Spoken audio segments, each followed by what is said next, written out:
आइए अब देखना शुरू कर देते हैं बिहार बीपीएससी शिक्षक भर्ती के लिए मस्ट इंपॉर्टेंट सामान्य विज्ञान के ऐसे प्रश्न जो एग्जाम्स में आपके लिए बहुत ही महत्वपूर्ण है। शुरुआत करेंगे पहले प्रश्न के साथ और पहला प्रश्न बहुत बड़ा एक कन्फ्यूजनल क्वेश्चन आपके सामने, हीरा क्या है। ऐसे में अगर आपके दिमाग में चल रहा है कि हीरा एक ठोस है तो ये बात अलग है, लेकिन हीरा ठोस से पहले एक तत्व है। तब कहेंगे कि हीरा तत्व कैसे हो गया। दोस्तों, हीरा कार्बन का एक अपरूप है, यानी किसी भी तत्व का अपने विभिन्न रूपों में पाया जाना अपरूप कहलाता है। तो कार्बन का एक अपरूप यानी उसी का दूसरा रूप कौन सा है? हीरा है। यही कारण है कि हीरा को कार्बन का रूप मानते हुए उसको तत्व की श्रेणी में रखा जाता है। इस प्रकार यह ऑप्शन सही हो जाएगा, ऑप्शन नंबर डी। बहुत सारे ऐसे क्वेश्चन आएंगे, देखने में हल्के लगेंगे लेकिन कुछ और होने वाला होगा, इसलिए बने रहिएगा आप शुरू से अंत तक। वीडियो को लाइक करते चलिए, चैनल को सब्सक्राइब करते चलिएगा। प्रश्न है कि निम्नलिखित में से रासायनिक यौगिक कौन सा है? निम्नलिखित में से किससे आप रासायनिक यौगिक के नाम से जानेंगे? अमोनिया। आपको कमेंट करके बता देना है कि अमोनिया का सूत्र, रासायनिक सूत्र क्या होता है। 103 नंबर क्वेश्चन है कि शुद्ध तत्व कौन सा है? निम्नलिखित में से दिए गए में से कौन सा एक शुद्ध तत्व है? तो फिर से मतलब नहीं, 103 नंबर क्वेश्चन जो है रिपीटेड हो गया है। 104वां नंबर क्वेश्चन देख लीजिएगा। प्रश्न कहते हैं 104 नंबर कि किस वैज्ञानिक ने परमाणु सिद्धांत की खोज की थी? प्रश्न आपके सामने है, किस वैज्ञानिक ने परमाणु सिद्धांत की खोज किया था? तो यह प्रश्न बीपीएससी में पूछा गया था। जॉन डाल्टन ने जो है परमाणु सिद्धांत का खोज किया था। 105वां नंबर क्वेश्चन आपके सामने है कि निम्नलिखित में से कौन एक अस्थायी कण है?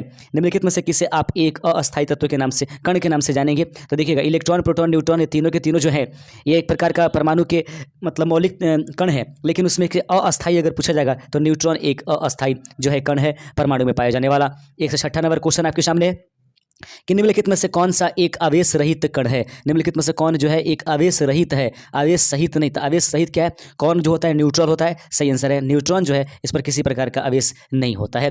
लीजिएगा 107वां नंबर क्वेश्चन है कि परमाणु विद्युतता क्या होता है? सही आंसर है कि परमाणु विद्युतता उदासीन होता है। 107 का ऑप्शन नंबर डी इसका सही आंसर हो जाएगा। इलेक्ट्रॉन की खोज किसने की थी? तो इलेक्ट्रॉन की खोजकर्ता जे थॉमसन है, याद रखिएगा थॉमसन। ऑप्शन नंबर बी इसका राइट आंसर हो जाएगा। 108 का ऑप्शन नंबर बी हो जाएगा। आगे प्रश्न है कि प्रोटॉन की खोज किसने किया था? तो याद रखेंगे प्रोटॉन की खोजकर्ता, देखेंगे यहाँ से, तो यहाँ से 109 नंबर प्रश्न में गलती से, यानी कि जो भी प्रश्न दिए गए हैं उसमें प्रोटॉन रदरफोर्ड नहीं होगा, याद रखिएगा गोल्ड स्टीन ने खोज किया था। याद रखेंगे गोल्ड स्टीन जो है उसने प्रोटॉन की खोज किया था, रदरफोर्ड कई जगह लिख दिया जाता है, इसको आंसर सही मत मानिएगा। ठीक है, आगे चलते हैं। अगला प्रश्न है कि न्यूट्रॉन की खोज किसने किया था? चैडविक ने न्यूट्रॉन का खोज किया था। आगे बढ़ते चलते हैं कि परमाणुवीय नाभिक किसने की खोज की थी? यानी कि परमाणु के नाभिक का खोजकर्ता कौन है? रदरफोर्ड जो है परमाणु के नाभिक का खोज किए हुए थे अपने मतलब मॉडल के हिसाब से। एक भारतीय वैज्ञानिक जिसका नाम एक विशिष्ट मूलकण के साथ जुड़ा हुआ है, वह भारतीय वैज्ञानिक कौन है? 112वें का सही आंसर हो जाएगा ऑप्शन नंबर ए, यानी कि यहाँ से देखेंगे 112 का ऑप्शन नंबर ए, यानी कि जगदीश चंद्र बोस, जिसको हम लोग आप लोग पोजिट्रॉन की खोजकर्ता के रूप में जानते हैं। अगला क्वेश्चन आपके सामने है कि निम्नलिखित में से किस परमाणु के नाभिक में न्यूट्रॉन नहीं होता है? याद रखेंगे न्यूट्रॉन इसमें नहीं होगा। 13वें का ऑप्शन नंबर हो जाएगा ऑप्शन नंबर सी, हाइड्रोजन, इसका सही आंसर हो जाएगा। अगला क्वेश्चन आपके सामने है, प्रश्न है कि 114 नंबर कि इलेक्ट्रॉन के तरंग प्रकृति की खोज सर्वप्रथम किसने की थी? तो इलेक्ट्रॉन के तरंग प्रकृति के खोजकर्ता 114 का option number A, de Broglie ने किया था। तो इलेक्ट्रॉन के तरंग प्रकृति की खोजकर्ता डी ब्रोगली इसका राइट आंसर हो जाएगा। 115 नंबर क्वेश्चन आपके सामने है। प्रश्न कहता है कि तत्व के सबसे छोटे भाग को क्या कहा जाता है? तो तत्व के सबसे छोटे भाग को 115 का ऑप्शन नंबर ए, उसको परमाणु के नाम से जानते हैं। अगला क्वेश्चन देख लीजिएगा। 116 नंबर क्वेश्चन आपके सामने है। प्रश्न है कि डाल्टन के परमाणु सिद्धांत के अनुसार कौन सा सबसे छोटा कण स्वतंत्र रूप में रह सकता है? सही आंसर हो जाएगा इसका 116 का ऑप्शन नंबर सी, परमाणु जो स्वतंत्र अवस्था में तो रहता है, नहीं रहता है, लेकिन वो स्वतंत्र रूप में रह सकता है। डाल्टन के परमाणु सिद्धांत के अनुसार कौन सा सबसे छोटा कण परमाणु स्वतंत्र रूप से रह सकता है? तो स्वतंत्र रूप में नहीं रहता है लेकिन रासायनिक अभिक्रिया में भाग लेता है, वो परमाणु होता है, लेकिन यहाँ पर अणु इसका सही आंसर हो जाएगा। ऑप्शन नंबर 116 का ऑप्शन नंबर ए के रूप में चलेंगे, हम लोग परमाणु को नहीं कहेंगे। अगला क्वेश्चन आपके सामने है कि किसी परमाणु के गुण निर्भर करता है। तो किसी परमाणु के गुण किस पर निर्भर करेगा? 117 का ऑप्शन नंबर ए, इलेक्ट्रॉन की संरचना पर जो है किसी परमाणु का गुण निर्भर करता है। 118 नंबर क्वेश्चन आपके सामने है कि न्यूट्रॉन और प्रोटॉन की संख्याओं के योगफल को क्या कहते हैं? तो न्यूट्रॉन और प्रोटॉन की संख्याओं को उसका द्रव्यमान संख्या के नाम से जानते हैं। ऑप्शन नंबर बी इसका राइट आंसर हो जाएगा। 118 का ऑप्शन नंबर बी हो जाएगा। आगे बढ़ते चलते 119 नंबर क्वेश्चन आपके सामने। ये 100 क्वेश्चन हम लेकर के चलेंगे आज के सेशन में। 100 क्वेश्चनों में आप कितनी जानकारी रखते हैं कमेंट जरूर कीजिएगा। किन किरणों के विकिरण प्रकिरण से नाभिक के आकार का आकलन किया जा सकता है? सही आंसर है 119 का ऑप्शन नंबर डी, यानी कि अल्फा कणों के माध्यम से। अगला क्वेश्चन आपके सामने 120 नंबर क्वेश्चन आपके सामने। प्रश्न कहते हैं नाभिक के धनावेशित होने की खोज किसने किया था? तो नाभिक एक धनावेशित कण है, इसके बारे में सबसे पहले, यह धनावेशित क्षेत्र होता है, इसके बारे में सबसे पहले कौन बताया था? रदरफोर्ड के द्वारा यह बताया गया था। 121 नंबर क्वेश्चन है कि परमाणु भार का अंतरराष्ट्रीय मात्रक है। तो परमाणु भार का अंतरराष्ट्रीय मात्रक निम्नलिखित में कौन सा है? 121 का ऑप्शन नंबर डी, C12 जो होती है परमाणु भार का अंतरराष्ट्रीय मात्रक के रूप में जाना जाता है। 122 नंबर क्वेश्चन है कि निम्नलिखित में से किसने आणविक सिद्धांत प्रतिपादित किया था? तो निम्नलिखित में से किसके द्वारा आणविक सिद्धांत का प्रतिपादन किया गया था? 122 का option number A, John Dalton के द्वारा यह प्रतिपादित किया गया था। क्वेश्चन आपके सामने किसी परमाणु के बाह्यतम कक्षा में कितने इलेक्ट्रॉन रखे जा सकते हैं? 8 इसका सही आंसर हो जाएगा। अगला क्वेश्चन आपके सामने है कि सोडियम परमाणु में कोर इलेक्ट्रॉन की संख्या कितनी होती है? तो कोर इलेक्ट्रॉनों की संख्या सोडियम परमाणु में जो होती है 124 का ऑप्शन नंबर डी हो जाएगा। 10 होती है और बाहरी कक्षा में 1 इलेक्ट्रॉन रखा जाता है। 125 नंबर क्वेश्चन आपके सामने है कि परमाणु का द्रव्यमान किन मौलिक कणों पर निर्भर करता है? तो परमाणु का द्रव्यमान जो है जिन मौलिक कणों पर निर्भर करता है ऑप्शन नंबर सी न्यूट्रॉन और प्रोटॉन, इन दोनों को जोड़ दिया जाता है तो परमाणु द्रव्यमान संख्या प्राप्त होती है। 126 नंबर क्वेश्चन अनिश्चितता के सिद्धांत का प्रतिपादन किसने किया था? तो अनिश्चितता के सिद्धांत का प्रतिपादन करने का श्रेय हाइजेनबर्ग को जाता है। 126 का ऑप्शन नंबर ए इसका राइट आंसर हो जाएगा। 127 नंबर क्वेश्चन है प्रश्न की, अगला प्रश्न देख लेंगे। 100 कितने नंबर देख रहे हैं हम लोग? 127 नंबर क्वेश्चन देख रहे हैं। 127 नंबर क्वेश्चन कहता है नाभिक की खोज रदरफोर्ड ने किन कणों की सहायता से किया था? अल्फा कण इसका सही आंसर हो जाएगा। 127 का ऑप्शन नंबर डी हो जाएगा। 128 नंबर क्वेश्चन आपके सामने प्रश्न कहता है किसी तत्व की रासायनिक प्रकृति निर्भर करती है? तो किसी तत्व की रासायनिक प्रकृति किस पर निर्भर करती है? 128 का ऑप्शन नंबर सी संयोजी इलेक्ट्रॉन पर यह निर्भर करती है। 129 नंबर क्वेश्चन देख लीजिएगा, किसी तत्व के रासायनिक गुण निर्भर करती है? तो किसी भी तत्व के रासायनिक गुण जो होती है परमाणु संख्या पर निर्भर करती है। 130 नंबर क्वेश्चन आपके पास है। 130वां नंबर क्वेश्चन कहता है निम्नलिखित में से किसे विभाजित नहीं किया जा सकता है? तो जिसे विभाजित नहीं कर सकते सही आंसर है कि फोटोन को हम लोग विभाजित नहीं कर सकते हैं। अगला क्वेश्चन आपके सामने, रेडियो सक्रियता की खोज सर्वप्रथम किसके द्वारा किया गया है? रेडियो सक्रियता की खोज सर्वप्रथम किस वैज्ञानिक ने किया था? 131 का ऑप्शन नंबर ए हेनरी बैक्सवेल के द्वारा किया गया है। हेनरी बैक्सवेल के द्वारा रेडियो सक्रियता की खोज की गई है। अगला क्वेश्चन 133 नंबर, रेडियो सक्रियता किसका गुण दर्शाता है? तो सही आंसर रेडियो सक्रियता जो होती है वह नाभिक के बारे में बताता है। आगे बढ़ते चलते हैं। 133 नंबर क्वेश्चन है कि रेडियो सक्रियता की इकाई क्या है? सही आंसर है रेडियो सक्रियता की इकाई जो होती है वह क्यूरी होती है। ऑप्शन नंबर बी इसका राइट आंसर हो जाएगा। 133 का option number B. 134 number question देख लीजिएगा, अल्फा और बीटा किरणों की खोज किसने की थी? तो अल्फा और बीटा कोणों की खोज करता निम्नलिखित में से कौन से? 134 का ऑप्शन नंबर डी रदरफोर्ड इसका राइट आंसर हो जाएगा। आगे बढ़ते चलते हैं दोस्तों अगले नंबर क्वेश्चन की तरफ। एक्स किरणों की खोज करता किसने, खोज किसने किया था? तो एक्स किरणों की खोज करने वाले व्यक्ति का नाम ऑप्शन नंबर ए फैराडे इसका सही आंसर हो जाएगा। आगे बढ़ते चलते हैं। अगला नंबर क्वेश्चन, गामा किरणों की खोज किसने किया था? तो याद रखें गामा किरणों की खोज करता निम्नलिखित में से कौन से? 136 का सही आंसर हो जाएगा। रदरफोर्ड इसका राइट आंसर हो जाएगा। आगे बढ़ते चलते हैं दोस्तों अगला नंबर क्वेश्चन है 137 नंबर कि निम्नलिखित में से किससे उत्सर्जन से संभारी का निर्माण होता है? निम्नलिखित में से किसके उत्सर्जन से संभारी का निर्माण होता है? 137 का सही आंसर ऑप्शन नंबर सी हो जाएगा, बीटा किरण की वजह से। अगला प्रश्न देख लीजिएगा, अगला क्वेश्चन है 138 नंबर प्रश्न आपके सामने है कि निम्नलिखित में से किस में ऋणात्मक आवेश होती है? तो निम्नलिखित में से किस में ऋणात्मक आवेश होती है? सही आंसर हो जाएगा 138 का ऑप्शन नंबर डी बीटा किरणों में। अल्फा पर प्लस होता है और गामा पर किसी प्रकार की किरण नहीं होती है। सबसे अधिक जो है दूरी तय करता है वह है गामा किरण, अभेदन क्षमता उसकी सबसे अधिक होती है। अगला नंबर क्वेश्चन आप लोग देखते चलिएगा। अगला नंबर क्वेश्चन आपके सामने है कि बीटा किरणें किस प्रकार का आवेश वहन करती है? प्रश्न आपके सामने कि बीटा किरणें किस प्रकार की आवेश जो है वहन करती है? 139 नंबर क्वेश्चन का सही आंसर हो जाएगा ऋणात्मक, इसका राइट आंसर हो जाएगा। आगे बढ़ते चलते हैं अपने अगले नंबर क्वेश्चन की तरफ। 140 नंबर क्वेश्चन है कि निम्नलिखित में से किस किरण की आयतन क्षमता सबसे कम होती है? निम्नलिखित में से किस किरण की आयतन क्षमता सबसे कम होती है? 140 का सही आंसर हो जाएगा ऑप्शन नंबर सी गामा किरण की आयतन क्षमता सबसे अधिक होती है। आगे बढ़ते चलते हैं अपने अगले नंबर क्वेश्चन। 141 नंबर प्रश्न आपके सामने है और 143वां नंबर प्रश्न कहता है कि निम्नलिखित में से किस किरण की वेदन क्षमता सबसे अधिक होती है? सही आंसर 143 का ऑप्शन नंबर बी गामा किरण की वेदन क्षमता सबसे अधिक पाई जाती है। आगे बढ़ते चलते हैं और एक एक क्वेश्चन पर आप ध्यान दिए रखिएगा और धीरे धीरे करके। अगला क्वेश्चन है 142 नंबर क्वेश्चन है कि पृथ्वी की आयु का आकलन किया जाता है। तो पृथ्वी की आयु का आकलन किसके द्वारा किया जाता है? और इसका 142 का सही आंसर हो जाएगा option number C uranium dating विधि के माध्यम से जो है इसका प्रयोग किया जाता है। अगला क्वेश्चन की तरफ भागते चलते हैं। अगला नंबर क्वेश्चन आपके सामने है 143 नंबर क्वेश्चन आपके स्क्रीन पर और प्रश्न कहता है कि परमाणु बम का आविष्कार किसने किया था? तो परमाणु बम का आविष्कार करता जो है ऑटो हॉर्न है। 143 का ऑप्शन नंबर बी इसका राइट आंसर हो जाएगा। आगे बढ़ते चलते हैं अपने अगले नंबर क्वेश्चन की तरफ और 143 नंबर के बाद 144 नंबर प्रश्न आपके स्क्रीन पर रख दिया गया है। प्रश्न कहता है कि परमाणु शक्ति संयंत्र किस सिद्धांत पर काम करता है? तो परमाणु शक्ति संयंत्र किस सिद्धांत पर काम करेगा? 144 का ऑप्शन नंबर सी विखंडन सिद्धांत पर यह काम करता है। आगे बढ़ते चलते हैं 145 नंबर क्वेश्चन आपके सामने है कि सूर्य से ऊर्जा उत्सर्जित होता है। तो सूर्य से ऊर्जा उत्सर्जित होने का कारण नाभिकीय संलयन, ऑप्शन नंबर डी इसका सही आंसर हो जाएगा। अगला प्रश्न है कि कार्बन डेटिंग निम्नलिखित में से किसकी आयु निर्धारण करती है? तो कार्बन डेटिंग विधि के माध्यम से किसकी आयु का निर्धारण किया जाता है? 146 का सही आंसर हो जाएगा ऑप्शन नंबर सी जीवाश्मों का, जबकि पृथ्वी के लिए यूरेनियम डेटिंग विधि का प्रयोग किया जाता है। अगला क्वेश्चन आपके पास है हाइड्रोजन के समस्थानिकों की संख्या कितनी है? तो हाइड्रोजन के समस्थानिक कुल कितने होते हैं? सही आंसर हो जाएगा ऑप्शन नंबर बी यानी 3, यानी कि ड्यूटेरियम, प्लूटोनियम और ट्राइटियम इसका सही आंसर होता है। अगले क्वेश्चन देख लीजिएगा 148 नंबर प्रश्न है कि सर्वाधिक संख्या में समस्थानिक किसके पाए जाते हैं? तो सबसे अधिक सर्वाधिक संख्या में समस्थानिक जिसके पाए जाएंगे 148 का ऑप्शन नंबर सी पोलोनियम का सर्वाधिक मात्रा में समस्थानिक पाए जाते हैं। 149 नंबर प्रश्न आपके सामने है और प्रश्न है कि निम्नलिखित में से किसके उत्सर्जन से संभारिक उत्पन्न होते हैं? निम्नलिखित में से किसके उत्सर्जन से संभारिक उत्पन्न होते हैं? 146 का ऑप्शन नंबर सी गामा किरण, यानी कि 149 का ऑप्शन नंबर आपके पास बी हो जाएगा। सॉरी एक मिनट फिर से देख लीजिएगा। निम्नलिखित में से किसके उत्सर्जन से संभारिक उत्पन्न होती है? बीटा किरण की वजह से 149 का ऑप्शन नंबर बी दोस्तों सही आंसर होगा। 150 नंबर क्वेश्चन देख लीजिएगा। 150वां नंबर क्वेश्चन है कि निम्नलिखित में से किस यौगिक की आकृति चतुष्फलकीय होती है। निम्नलिखित में से किस यौगिक की आकृति जो होती है चतुष्फलकीय होती है। 150वें का सही आंसर हो जाएगा आपके पास option number D, carbon tetrachloride की जो यौगिक की आकृति होती है वह चतुष्फलकीय होगी। आगे प्रश्न आपके सामने 151 नंबर प्रश्न है कि निम्नलिखित यौगिकों में से किसमें आयनिक बंध नहीं है। निम्नलिखित यौगिकों में से किसमें आयनिक बंध नहीं पाया जाएगा। 151 का ऑप्शन नंबर बी, मीथेन में आयनिक बंधन नहीं पाया जाता है। आगे बढ़ते चलते हैं। अगला क्वेश्चन आपके सामने है कि इलेक्ट्रॉन त्यागने की प्रवृत्ति क्या कहलाती है। इलेक्ट्रॉन त्यागने की प्रवृत्ति दोस्तों ऑप्शन नंबर सी, ऑक्सीकरण के नाम से जानी जाती है।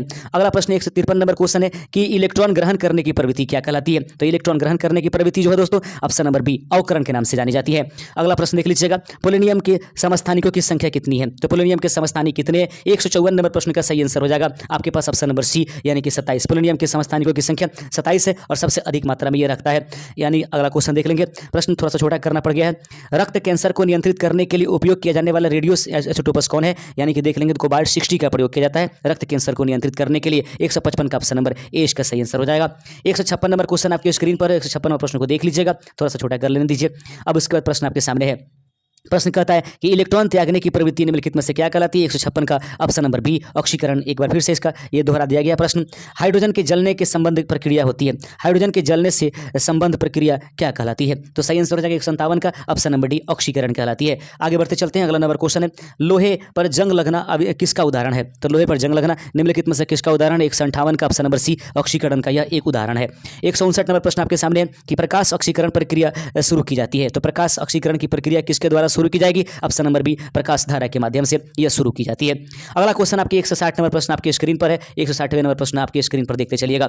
160वां नंबर प्रश्न कहता है कि वे पदार्थ जो जलकर ऊष्मा प्रदान करते हैं क्या कहलाते हैं। वे पदार्थ जो जल करके ऊष्मा प्रदान करते हैं। 160वां का सही आंसर आपके पास हो जाएगा ऑप्शन नंबर बी, ईंधन के नाम से जाने जाते हैं। लीजिए अगला नंबर क्वेश्चन है कि प्राकृतिक गैस में मुख्यतः क्या रहता है। तो प्राकृतिक गैस में मुख्यतः निम्नलिखित में से क्या होगा। ऑप्शन नंबर डी, मीथेन रहता है। आगे प्रश्न आपके सामने कि गोबर गैस में मुख्यतः होता है। तो गोबर गैस में निम्नलिखित में से मुख्य रूप से क्या होता है। 162 का सही आंसर हो जाएगा मीथेन होता है। यह एक रिवीजन क्लास है, सुपर फास्ट क्लास है। तो सुपर फास्ट क्लास में इसी तरह से हम आगे बढ़ेंगे। रिवीजन कराना हमारा सबसे मेन मकसद है अब फिलहाल। अम्ल और क्षारों की अभिक्रिया के फलस्वरूप बने पदार्थ को क्या कहते हैं। तो अम्ल और क्षारों की अभिक्रिया के फलस्वरूप जो पदार्थ बनते हैं उनको क्या कहते हैं। 163 का सबसे आंसर हो जाएगा लवण के नाम से जानते हैं।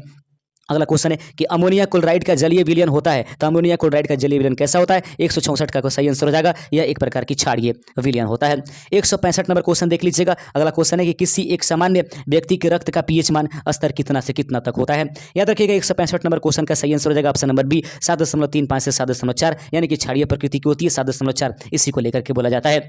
हाइड्रोजन की खोजकर्ता निम्नलिखित में से कौन है। सही आंसर 166 का सही आंसर केवेंडिश के द्वारा हाइड्रोजन का खोज किया गया था। अगला प्रश्न 167 नंबर क्वेश्चन कहता है कि किस तत्व को रसायन में आवारा तत्व की संज्ञा दी गई है। सही आंसर है कि आवारा तत्व के नाम से 167 का ऑप्शन नंबर सी यानी हाइड्रोजन को आवारा तत्व के नाम से या शैतान तत्व के नाम से जानते हैं। 168 नंबर क्वेश्चन आपके सामने है कि निम्नलिखित में से कौन अधातु नहीं है। निम्नलिखित में से किसको आप अधातु नहीं मानेंगे। याद रखेंगे सही आंसर हो जाएगा 167 का ऑप्शन नंबर आपके पास बी, एल्यूमिनियम अधातु नहीं है, वरना सल्फर, कार्बन और नाइट्रोजन ये सब के सब अधातु के रूप में पाए जाएंगे।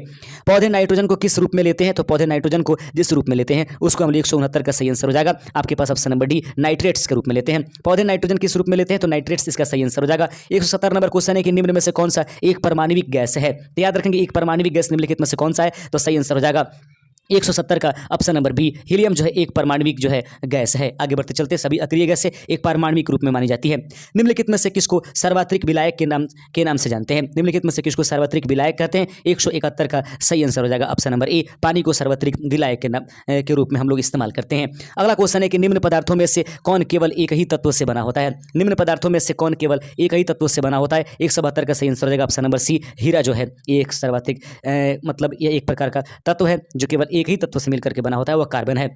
आगे बढ़ते चलते अगला नंबर क्वेश्चन है कि वह गैस जो वनस्पति के निर्माण में प्रयुक्त होती है वह क्या है। वह गैस जो वनस्पति के निर्माण में प्रयुक्त होती है उसको हम लोग किस नाम से जानेंगे। 173 का सही आंसर हो जाएगा ऑप्शन नंबर बी यानी कि हाइड्रोजन। वह गैस जो वनस्पति के निर्माण में प्रयुक्त की जाती है वह हाइड्रोजन है। 174 नंबर क्वेश्चन देख लीजिएगा प्यारे दोस्तों कि तत्व जो उर्वरक में नहीं पाया जाता है वह तत्व निम्नलिखित में से कौन है जो उर्वरक में नहीं पाया जाएगा। 174 का ऑप्शन नंबर बी, क्लोरीन नहीं रहेगा, वरना हाइड्रोजन और नाइट्रोजन उपस्थित रहता है। 175 नंबर प्रश्न आपके सामने है कि निम्नलिखित में से सबसे कठोर पदार्थ कौन सा है? निम्नलिखित में से सबसे कठोर पदार्थ निम्नलिखित में से कौन सा है? सही आंसर 175 का ऑप्शन नंबर सी, हीरा जो है एक प्रकार का कठोर पदार्थ के रूप में जाना जाता है। अगला क्वेश्चन आपके सामने है, प्रश्न कहता है कि निम्नलिखित में से कौन सा पदार्थ एक अतिशीतित द्रव है? निम्नलिखित में से कौन सा पदार्थ एक अतिशीतित द्रव के रूप में माना जाता है? 176 का ऑप्शन नंबर बी, कांच जो है एक अतिशीतित द्रव के रूप में इस्तेमाल किया जाता है। अगले प्रश्न की तरफ भागते चलते दोस्तों, अगला क्वेश्चन 177, निम्नलिखित में से कौन हरित गृह प्रभाव उत्पन्न करता है? या निम्नलिखित में से कौन किसको हम लोग हरित गृह गैस के नाम से जानते हैं? 177 का ऑप्शन नंबर यानी कि सल्फर डाइऑक्साइड, मीथेन और कार्बन डाइऑक्साइड उपर्युक्त में से एक से अधिक सही आंसर हो जाएगा। ये सभी के सभी सल्फर डाइऑक्साइड, मीथेन और कार्बन डाइऑक्साइड ये सभी के सभी हरित गृह गैस के रूप में जाने जाते हैं। फास्फोरस प्रचुरता में किस में पाया जाता है? फास्फोरस प्रचुरता से किस में पाया जाता है? तो फास्फोरस की मात्रा किस में अधिक होती है? 178 का ऑप्शन नंबर बी, प्रोटीन में फास्फोरस की मात्रा सबसे अधिक होती है या अधिक मात्रा में पाई जाती है।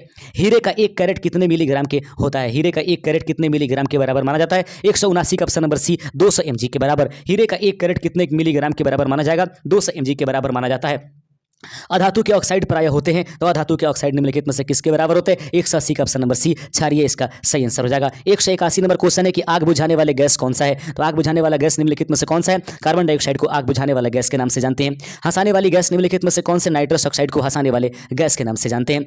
अगला क्वेश्चन है कि सूर्य में होता है, सूर्य में निम्नलिखित में से क्या होगा? 183 का सही आंसर हाइड्रोजन एवं हीलियम पाया जाता है। सूर्य में हाइड्रोजन का हीलियम में बदलाव लगातार होते रहता है। मानव शरीर में प्रचुर मात्रा में कौन सा तत्व उपस्थित है? तो मानव के शरीर में प्रचुर मात्रा में सबसे अधिक तत्व जो उपस्थित है 184 का सही आंसर ऑप्शन नंबर ई हो जाएगा। ऑक्सीजन सर्वाधिक मात्रा में पाया जाता है। अगला क्वेश्चन है कि रबर के वल्कनीकरण के लिए इसमें मिलाया जाता है, तो रबर के वल्कनीकरण के लिए उसमें क्या मिलाया जाता है? 185 का सही आंसर हो जाएगा ऑप्शन नंबर डी, उसमें सल्फर मिलाया जाता है।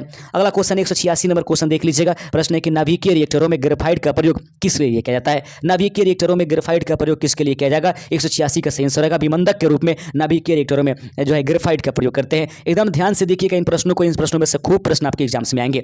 निम्नलिखित में से कौन सी गैस न्यूनतम तापमान पर द्रव में बदल जाती है? निम्नलिखित में से कौन सी गैस जो है न्यूनतम तापमान पर द्रव में बदल जाती है? 187 का सही आंसर हो जाएगा ऑप्शन नंबर डी, हाइड्रोजन जो है यह द्रव में बदल जाती है। 188 नंबर क्वेश्चन आप लोग देख लीजिएगा। 188 नंबर क्वेश्चन आपके स्क्रीन पर है और प्रश्न कहता है कि ऑटोमोबाइल द्वारा निष्कासित मुख्य नुकसानदेह गैस जिससे वायु प्रदूषण होता है निम्नलिखित में से कौन सी है? ऑटोमोबाइल द्वारा निष्कासित मुख्य नुकसानदेह गैस जिससे वायु प्रदूषण होता है निम्नलिखित में से कौन सी है? 188 का सही आंसर हो जाएगा option number B, carbon monoxide इसका राइट आंसर हो जाएगा।